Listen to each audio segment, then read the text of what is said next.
Good morning. This is Pastor Jeff, and we are here for our daily lectionary readings for Wednesday, July 10th, 2024. Psalm 21, once again, is going to be our psalm reading. 2 Samuel chapter 5, verses 17 through 25 is going to be our Old Testament reading, and then the Gospel of John, chapter 7, verses 1 through 9 is going to be our New Testament reading. We're going to be reading once again out of the Message, Psalm 21. Your strength, God, is King's strength. Helped, he's hollering hosannas. You gave him exactly what he wanted. You didn't hold back. You filled his arms with gift. You gave him a right royal welcome. He wanted a good life, and you gave it to him, and then made it a long life as a bonus. You lifted him up high and bright as a cumulus cloud, then dressed him in the rainbow colors. You pile blessings on him. You make him glad when you smile. Is it any wonder that King loves God, that he's sticking with the best? With a fistful of enemies in one hand and a fistful of haters in the other, you radiate with such brilliance that they cringe as before a furnace. Now, with the furnace swallows them whole, the fire eats them alive. You purge the earth of the progeny. You wipe the slates clean.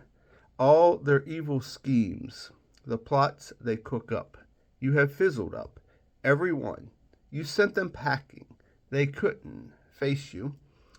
Show your strength, God, so no one can miss it. We are singing out the good news. The Old Testament reading, 2 Samuel 5:17 through 25. When the Philistines got word that David had been made king over all Israel, they came out on the hunt for him. David heard of it and went down to the stronghold. When the Philistines arrived, they deployed their forces in Rephaim Valley. Then David prayed to God, "Shall I go up and fight the Philistines? Will you help me beat them?" "Go up," God replied. "Count on me. I'll help you beat them." David then went straight to Baal Perazim and smashed them to pieces. Afterwards, David said, "God exploded on my enemies like a gush of water." That's why David named the place Baal Perazim, the master who explode. The retreating Philistines dumped their idols, and David and his soldiers took them away. Later, there was a repeat performance. The Philistines came up again and deployed their troops in Rephaim Valley, and David again prayed to God. This time, God said, "Don't attack them head on. Instead, circle around them and ambush them from the grove of sacred trees. When you hear the sound of shuffling in the trees, get ready to move out.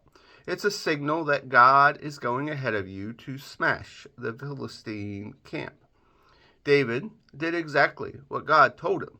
He routed the Philistines all the way from Gibeon to Gezer.